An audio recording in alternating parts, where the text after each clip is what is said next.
Bismillahirrahmanirrahim. Assalamualaikum warahmatullahi wabarakatuh. Alhamdulillahirabbil alamin wa bihi nasta'in ala amri dunya waddin. Asyhadu an la ilaha illallah wa asyhadu anna Muhammadan abduhu wa rasuluh.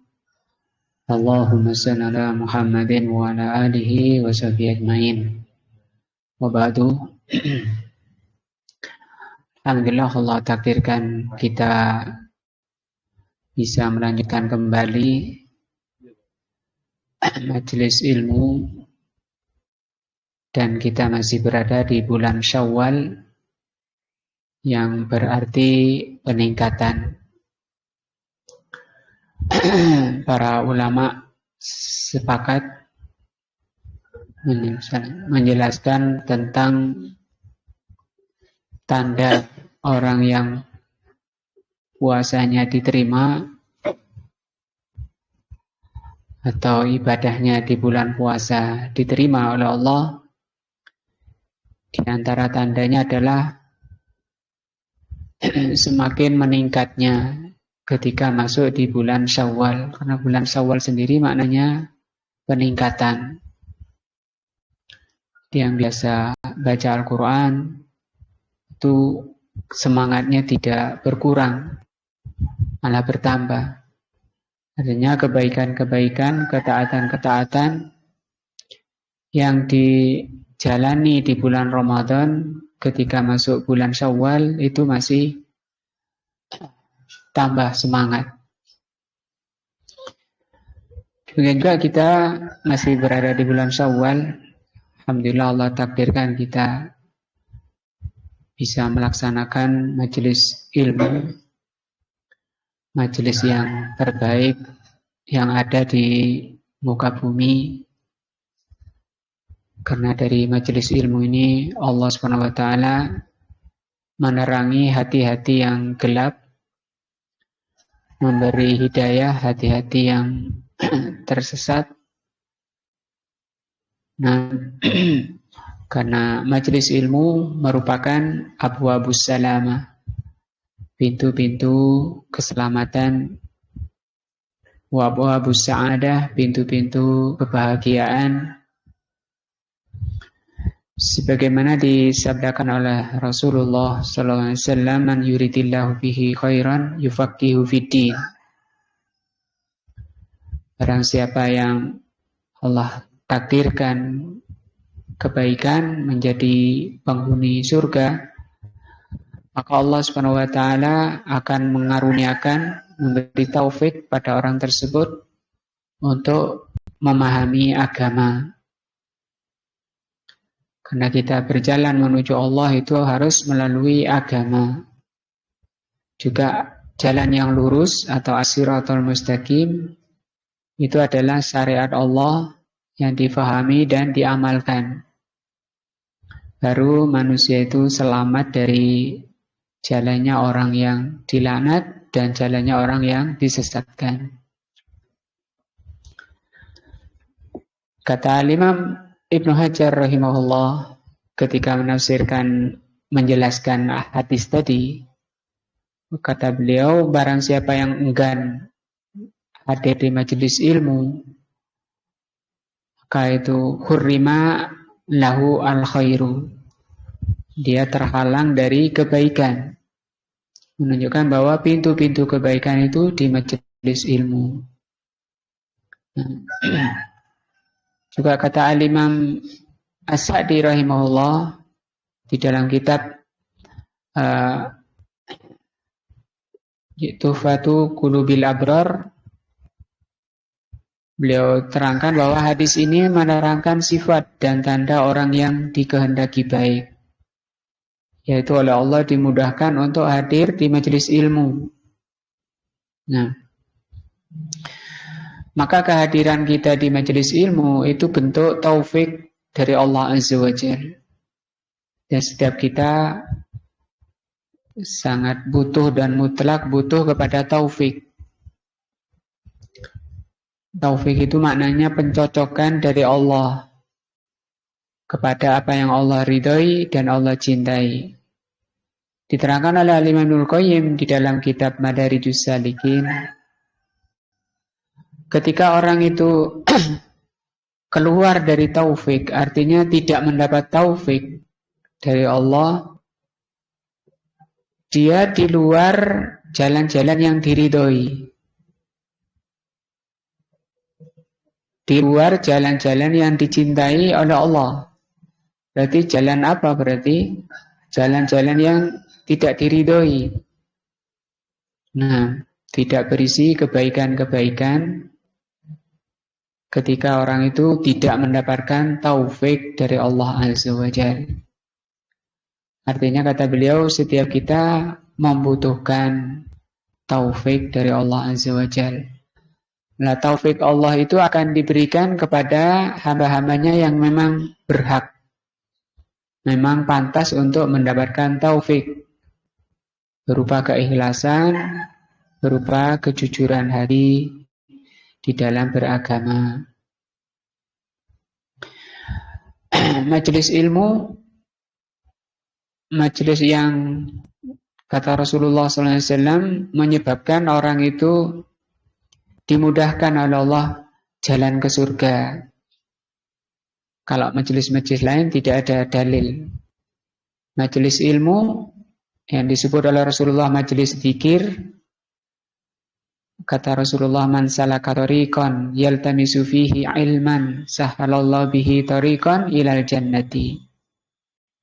Barang siapa yang keluar dari rumahnya menempuh suatu jalan untuk menuntut ilmu, maka Allah akan mudahkan jalan ke surga. Dengan diberi oleh Allah kefahaman agamanya, kemudian diberi rizki untuk bisa mengamalkannya, itu tariqah jalan ke surga. Dan itu taufik dari Allah. Allah berjanji akan dimudahkan jalan ke surga. Mudah-mudahan Allah benar-benar menakdirkan kita mudah jalan ke surga. Juga disabdakan oleh Rasulullah SAW dalam hadis yang diriwayatkan oleh Imam Bukhari, kullun muyassarun lima khuliqalahu. Masing-masing kalian itu dimudahkan kemana kalian ditakdirkan. Orang yang takdirnya surga, takdirnya mendapat hidayah, takdirnya berada di jalan yang lurus, itu oleh Allah dimudahkan menempuh jalan-jalan orang-orang yang mendapat nikmat, jalan-jalan yang lurus. Diberi kemudahan hadir di majelis ilmu, diberi kemudahan memahami ilmunya, diberi kemudahan untuk mengamalkan dan mendakwahkan. Kata beliau sallallahu alaihi wasallam, fa amma ahlus sa'adah, orang yang berbahagia, fasayuyassiruhu ila amali ahlis sa'adah. Allah akan mudahkan dia mengamalkan amalannya ahlus sa'adah, orang yang berbahagia. Dan sebaliknya, wa amma ahlus saqawah, orang yang sesat, itu akan banyak alasan untuk masuk ke jalannya orang-orang yang bahagia. Sehingga tidak Allah beri taufik, susah. Untuk taklim susah, untuk memahami susah. Nah, maka kita harus tetap jaga stamina jiwa, yaitu semangat untuk benar-benar menjadi hamba yang berada di jalan yang lurus, supaya selamat dari jalannya orang yang dilaknat dan disesatkan. Pelajaran terbaik di dalam ilmu yang dipelajari adalah Al-Quran. Dan sore ini kita juga akan melanjutkan pelajaran kita tentang Al-Quran. Nah, ketika seorang itu berada di luar jalan yang lurus, itu disebabkan karena hatinya yang berpenyakit. Maka obat dari penyakit hati adalah Al-Quran. Sebagaimana sabda Rasul sallallahu alaihi wasallam, sebagaimana firman Allah, Al-Qur'anu syifaun. Al-Quran itu obat, lima fisudur, bagi penyakit-penyakit hati. Malas belajar itu penyakit. Kebodohan itu juga penyakit. Bahkan kebodohan itu penyakit bodoh itu lebih bahaya dari penyakit hati yang seperti gelisah, susah. Kenapa? Karena bodoh itu jarang orang merasakan bahwa dirinya itu berpenyakit. Padahal bodoh itu penyakit. Rasul mengatakan, wa amma shifa'ul ai as-su'al. Adapun obat dari kebodohan adalah bertanya. Kenapa Al-Quran itu pelajaran terbaik? Karena Al-Quran ini merupakan sifat Allah. Dan juga Al-Quran itu menjadi makanan hati. Nutrisi paling baik supaya hati itu bertumbuh imannya, yang harus ditanamkan di dalam hati itu Al-Quran. Menjelaskan sifat Allah, Al-Quran itu sifat Allah. Disebut kalamullah. Maka semakin kita mempelajari ayat-ayat Al-Quran, akan semakin memunculkan cinta atau mahabbah kepada Allah. Ketika muncul mahabbah kepada Allah, muncul rasa at-ta'ah. Juga muncul al-khawf. Juga muncul nanti semangat ibadahnya. Jadi kalau ditanya siapa orang yang paling cinta kepada Allah, orang yang paling paham tentang Al-Quran. Siapa orang yang paling cinta kepada Allah, itu orang yang paling paham tentang Al-Quran. Siapa orang yang paling takut kepada Allah, orang yang paling paham dengan Al-Quran. Sampai Ibnul Qayyim mengatakan, kalau orang itu bisa paham satu ayat saja dari Al-Quran, dia akan terus mengulanginya. Walaupun sampai 100 kali, walaupun dia semalam suntuk.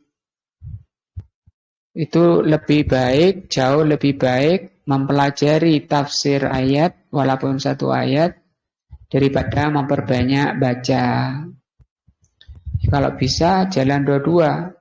Para ulama-ulama dahulu jalan dua-dua, faham dan faham dan banyak baca. Mencintai Al-Quran, kata Al-Imam Sahabi Abdullah ibn Mas'ud radhiyallahu an, mencintai Al-Quran, tanda orang yang mencintai Allah, tanda orang yang cinta kepada Allah, itu cinta kepada Al-Quran. Tadi ya, karena di dalam Al-Quran lah orang itu bisa mengenal Allah dengan benar. Seperti yang diterangkan dalam hadis, ada seorang sahabat setiap sholat membaca surat Al-Ikhlas. Sampai diadukan kepada Rasul, maka Rasul mengatakan, coba tanya apa sebabnya orang itu selalu baca Al-Ikhlas. Maka orang itu menjawab, yang tadi sahabat yang selalu baca Al-Quran, baca Al-Ikhlas, li'annaha sifatur Rahman, karena di dalam surat Al-Ikhlas itu isinya sifat Ar-Rahman, sifat Allah ya. Kok tahu? Ya tahu, artinya dia sudah paham betul makna ayat-ayat. Kalau dia pilih Al-Ikhlas, kok nggak milih surat lain? Nah, ini dia paham. Yang lain paham, dari Al-Fatihah sampai An-Nas paham maknanya. Maksud ayat-ayat itu paham. Nah, maka dipilihlah surat yang berisi tentang sifat Allah. Wa ana uhibbur Rahman, kata dia. Kata beliau, dan saya mencintai Ar-Rahman. Artinya apa kok mencintai Ar-Rahman? Buah dari pemahamannya kan? Buah dari mempelajari, memunculkan cinta kepada Ar-Rahman. cinta kepada Allah. Itu yang dimaksud kita belajar tafsir itu akan membuahkan kecintaan kepada Allah. Sehingga karena cintanya itu sahabat tadi terus mengulang-ulang. Karena tabiat manusia itu berat berpisah dengan yang dicintai. Maka ayat-ayat Al-Quran semakin banyak kandungan isinya tentang nama dan sifat Allah, itu semakin mulia, semakin baik.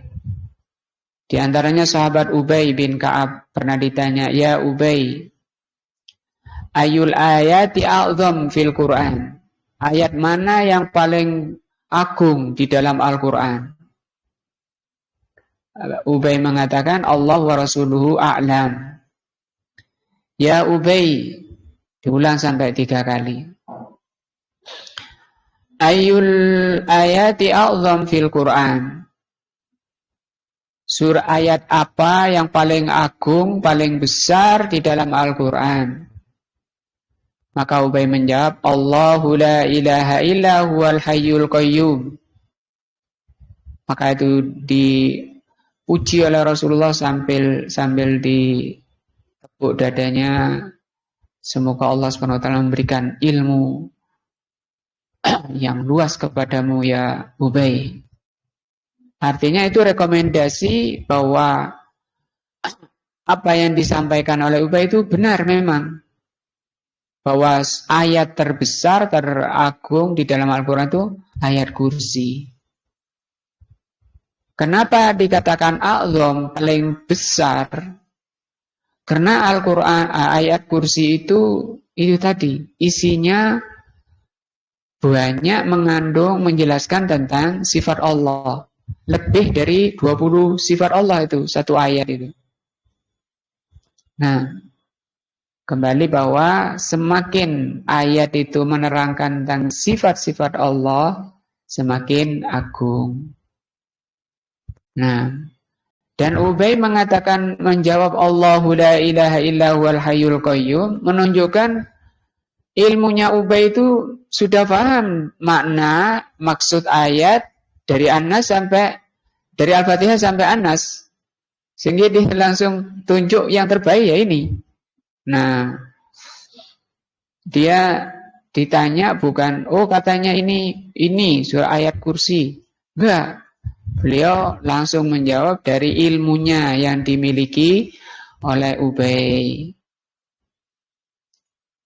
Kalau antum lihat Mujahid misalnya, muridnya Ibnu Abbas ya, radhiyallahu anhum, beliau sampai 100 kali belajar tafsir. Kita sekali aja belum selesai, juz amma juga belum selesai. 1 juz belum selesai, masih sampai Al-Ma'un ini sampai. Beliau sampai memang bahasa Arabnya sudah ngelon bahasa kita ya. Kita fi'il saja belum ya. Lah ya. Nah. Tapi semangat untuk meneladani beliau, orang-orang salafus saleh, itu harus senantiasa kita jaga. Nah, kita tingkatkan. Jangan sampai terpedaya.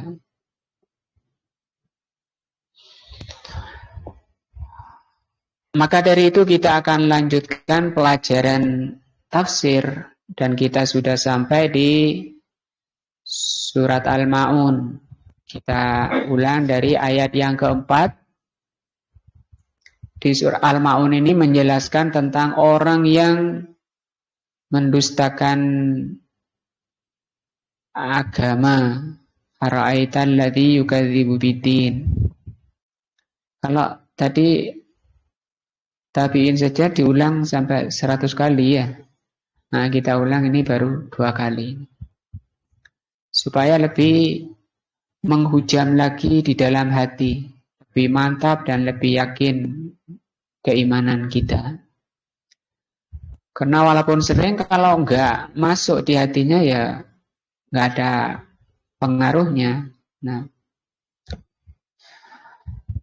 Tsumma qala azza wa jalla, kemudian Allah mengatakan di ayat 2 dan 3,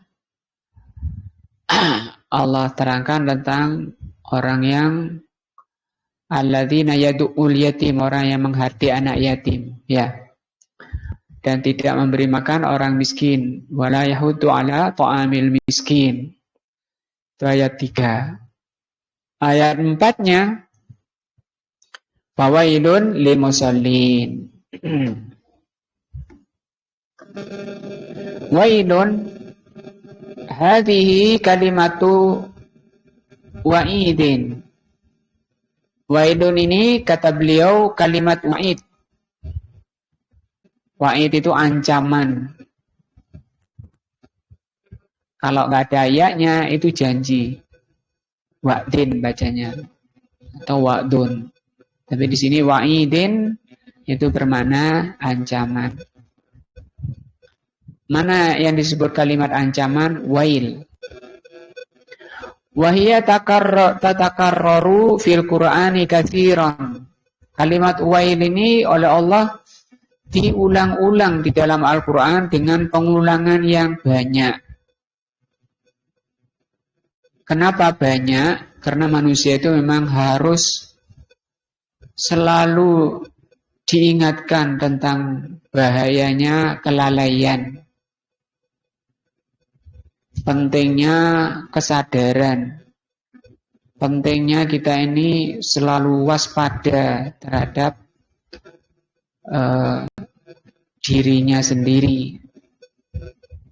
Sehingga Allah selalu diulang-ulang. Istilahnya itu dipecut. Kanan kiri dipecut supaya orang ini selalu tetap jalannya lurus. Di samping karena kebenaran itu berat. Butuh orang itu harus selalu diancam, diingatkan. Ayo, hei, gitu. Jangan tolak-tolak, lurus terus jalan. Itu yang dimaksud wail. Wal makna al-wa'idus syadid. Makna daripada wail itu adalah al-wa'idus syadid. Ancaman yang keras. Ala haula, pada mereka ini.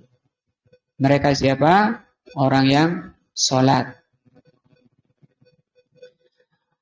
Tapi tidak semua orang sholat mendapat ancaman. Siapa yang mendapat ancaman? Kata Allah, alladzina hum an sholatihim sahun.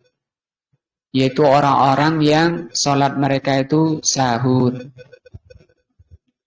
Haulai musallun. Yang kena ancaman ini ya orang-orang sholat. Kalau nggak sholat, nggak kena ancaman ini, ya. Terus. Nah. Kalau nggak sholat, di neraka sakor, ya. Kata Allah di dalam surat apa itu? Ma salakakum fi sakor. Kenapa kalian masuk neraka sakor? Qalu lam naku minal musallin. Karena saya dulu nggak sholat. Yang kena ancaman wail ini di ayat ini, surat Al-Ma'un ini, musallun, orang yang sholat. Tetapi yusalluna ma'an nas, yaitu orang-orang yang sholat bersama manusia, sholat jamaah di masjid atau mushola, au afrodan, atau sendirian. Lakinnahum an sholatihim sahun. Jadi sholat jamaah sudah ke masjid tapi sahun. Itu bahaya, kena ancaman wail. Apa sahun itu? Ai ghafiluna anha. Ghafilun artinya lalai. Dikatakan lalai ketika orang itu sholatnya tidak menyatu antara hati dan badannya. Karena manusia di dalam berjalan menuju Allah itu harus dua unsur manusia, yaitu zahir dan batin, badan dan hati. Disebut sahun atau lalai kalau yang sholat itu badannya saja. Sementara hatinya tidak ikut sholat. Ditinggal habis takbiratul ihram, ditinggal badannya. Hatinya keluar, keliling, melanglang. Banyak urusan. Kasihan ya. Sehingga nggak tahu imamnya baca surat apa, tahu-tahu sudah salam. Itu sahun. La yuqimunaha ala ma yanbaghi. Ya, orang sahun itu atau orang yang sholatnya sahun itu orang yang tidak melaksanakan sholat ala ma yanbaghi sebagaimana mestinya.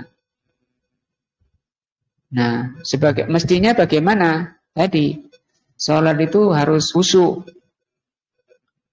Ya berat itu, ya memang berat. Allah mengatakan wa innaha lakabiratun illa 'alal khashiin. Salat itu berat. Nah, bagi orang-orang yang khusyuk.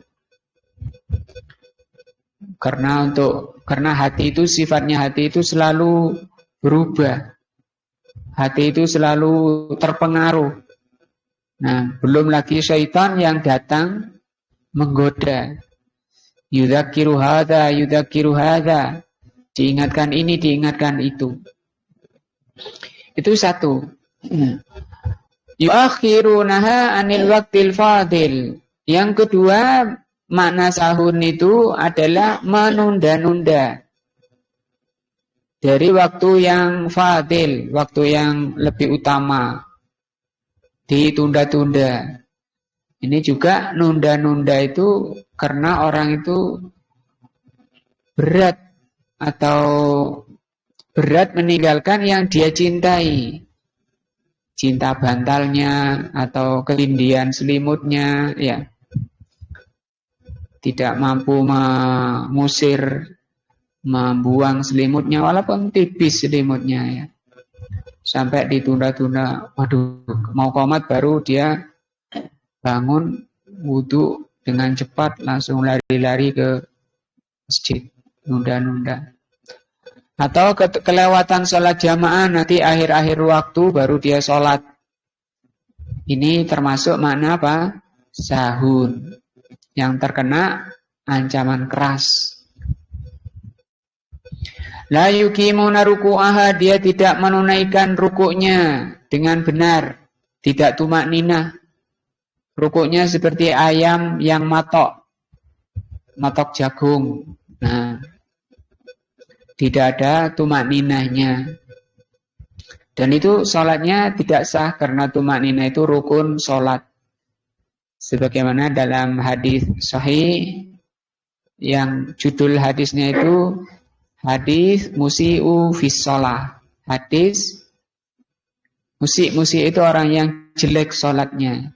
Hadis orang yang jelek sholatnya itu judul hadisnya.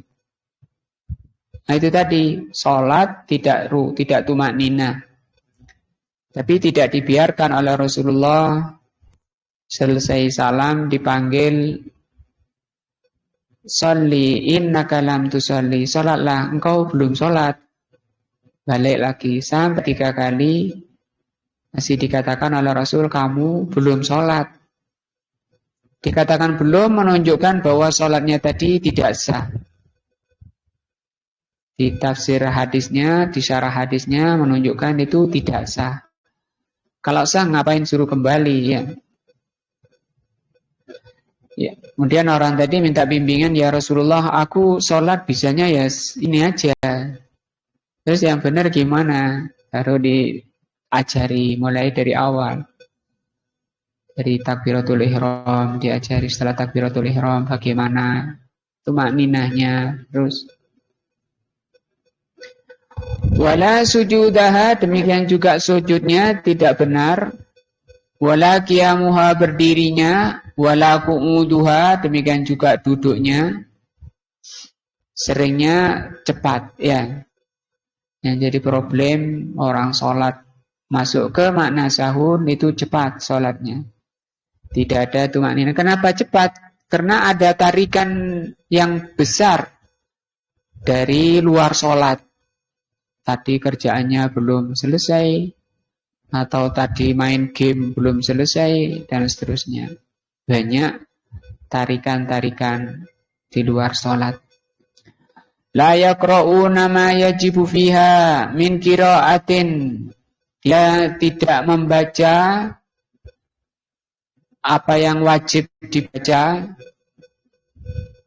Sawa'un kanat Qur'anan au dzikron.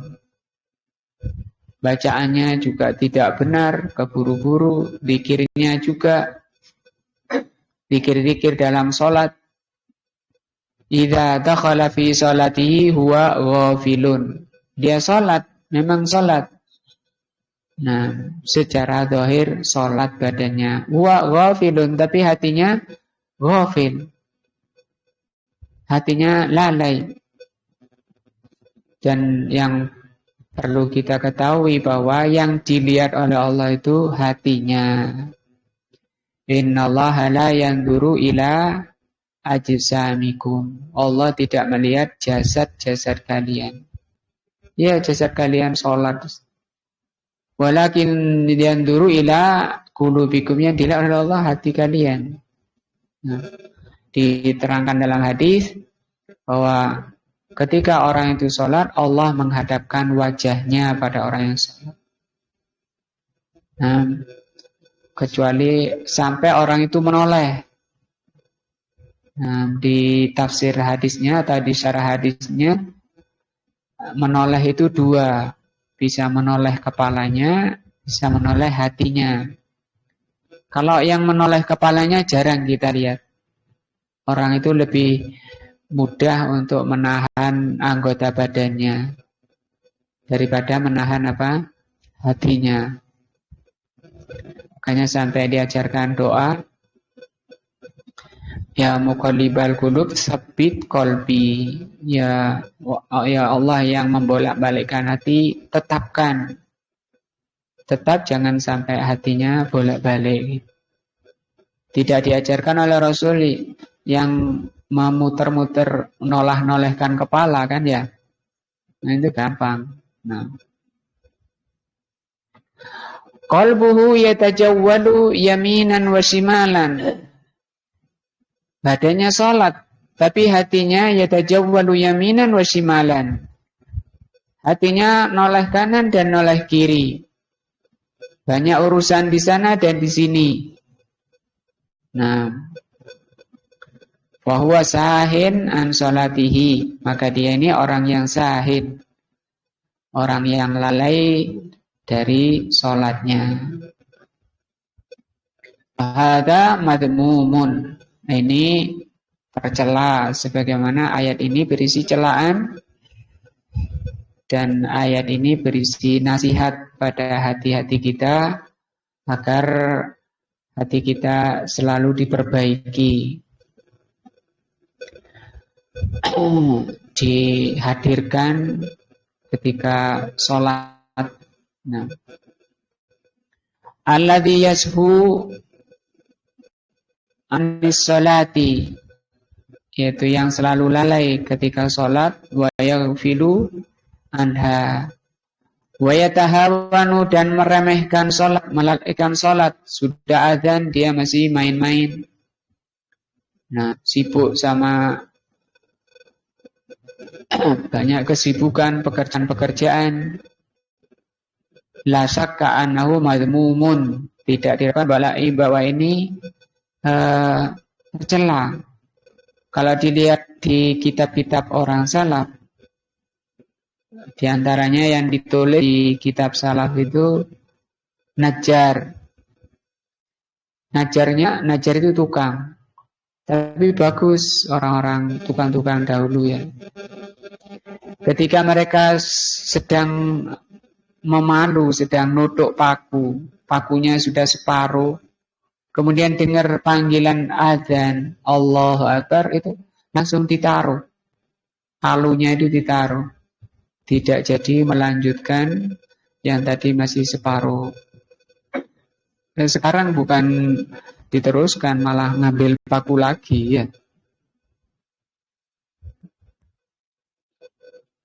Bahkan yang ngerjakan di masjid ya, yang kerja di masjid, tukang kerja di masjid.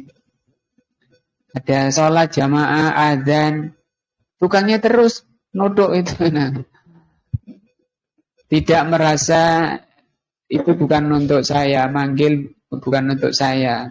Nah, padahal panggilannya hayya 'alal falah, mari menuju kebahagiaan itu semuanya. Amma sahi fi sholatihi, adapun kalau lupa dalam sholatnya, fahadza la yulamu, yang seperti ini tidak dicela, nggak apa-apa. Nah, orang yang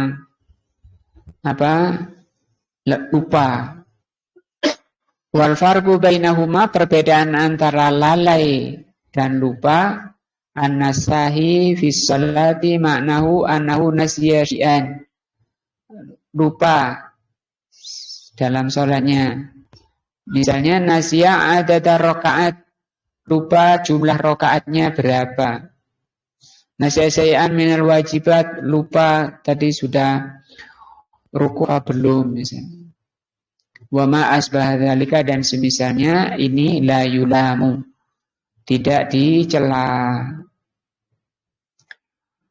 Walihada waqa'a syahwu, sehingga terjadi lupa dalam sholat itu min Rasulillah sallallahu alaihi wasallam, dari Rasulullah pernah lupa juga. Wa huwa asaddun nasi iqbalan ala sholatihi, padahal beliau adalah orang yang paling menghadapkan dirinya pada sholat. Ya, paling khusyuk, paling fokus pada sholatnya. Nah, bal innahu qala alaihi salatu wassalam, bahkan beliau mengatakan ju'ilat, dijadikan qurratu aini, penyejuk hatiku, fis shalah, dalam sholat. Setiap orang kan ingin mengusahakan dirinya paling sejuk hatinya, paling tenang. Nah, itu dalam sholat. Nah, kalau kita kan inginnya segera selesai dari sholat, seakan-akan penenang hati itu kalau nggak sholat, ya. Wa ma'adzalika saha, walaupun demikian penenang Rasul sallallahu alaihi wasallam itu sholat, walaupun demikian beliau pernah lupa dalam sholatnya. Li'anna syahwa, karena lupa fi syai'i, lupa sesuatu, maknahu annahu nasiya syai'an ala wajhin la yulamu alaihi. Lupa sesuatu itu bukan sesuatu yang harus dicela. Amma sahi, adapun orang yang lalai, alladzina hum an sholatihim sahun, adapun orang yang lalai an sholatihi, dari sholatnya, fahuwa mu'tamidun litahawun, orang yang sengaja melalaikan sholat. Mungkin dari sisi sudah azan, dia masih tenang-tenang saja, hatinya nggak ada tergetar untuk segera memenuhi seruan. Itu kan panggilan Allah, pencipta diri kita. Kemudian bangun nanti kalau sudah akhir-akhir, itu pun pakaiannya seenaknya, pakai kaos, kemudian bau lagi, sarungnya ngobrol-ngobrol, biasanya kita ya, bau lagi nggak dicuci, itu tahawun.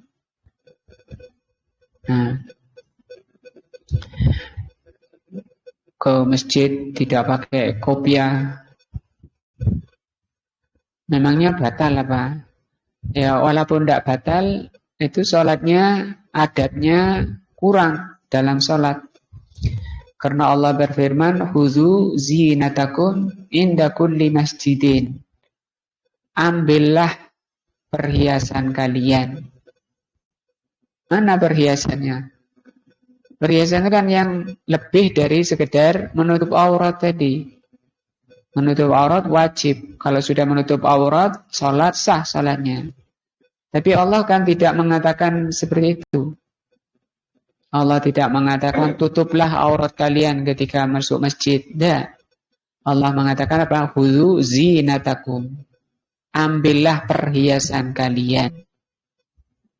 Nah, ketika masuk masjid, pakai minyak wangi, pakaiannya yang baik, yang bersih,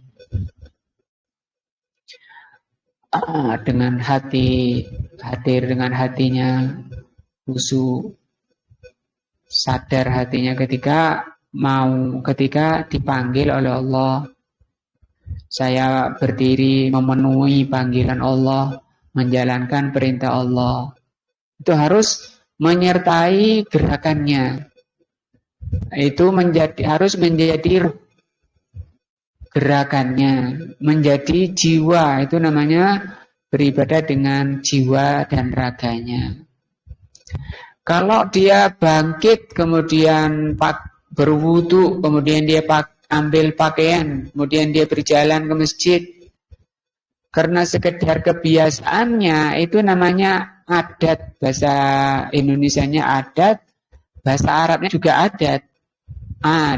Ada itu suatu perbuatan yang diulang-ulang. Diulang-ulang kapan? Diulang ketika dengar azan, dia ambil wudu ke masjid. Beda dengan orang yang biasa seperti itu, tapi ada ruhnya. Apa ruhnya? Dia bangkit tadi dalam rangka menjalankan perintah Allah. Dia jalankan karena mengharap ridho dan cinta Allah.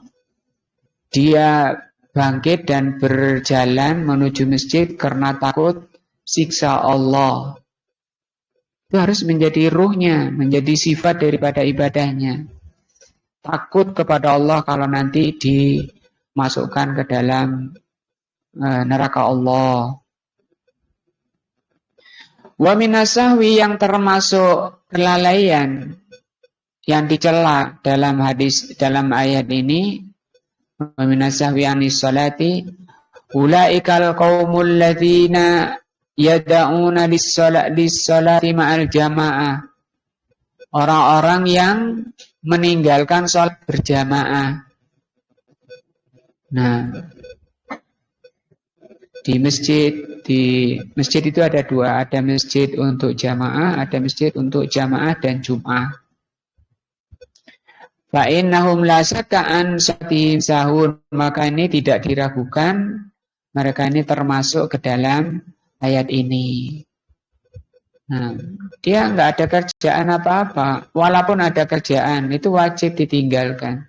Toko ditutup. Nah, karena panggilan sholat jamaah, terutama laki-laki, karena perempuan itu bukan ahli jamaah. Perempuan itu yang terbaik sholat di kamarnya yang paling dalam. Itu lebih besar pahalanya daripada berjalan ke masjid. Jalan ke masjid ya besar pahalanya, tapi lebih besar lagi kalau sholat di rumahnya. Fayadkhuluna fi hadzal wa'id, maka masuk ke dalam ancaman ini. Nah, wallahu a'lamu bishawab. Ini yang kita bahas sore ini, mudah-mudahan menambah iman dan takwa kita, menambah ilmu dan dijadikan oleh Allah ilmu yang bermanfaat. Dengan ilmu ini mudah-mudahan Allah SWT juga mengampuni dosa-dosa kita dan meningkatkan iman dan takwa kita kepada Allah Azza wa Jalla. Subhanakallahumma bihamdika asyhadu an la ilaha illa anta astaghfiruka wa atubu ilaika. Wassalamualaikum warahmatullahi wabarakatuh.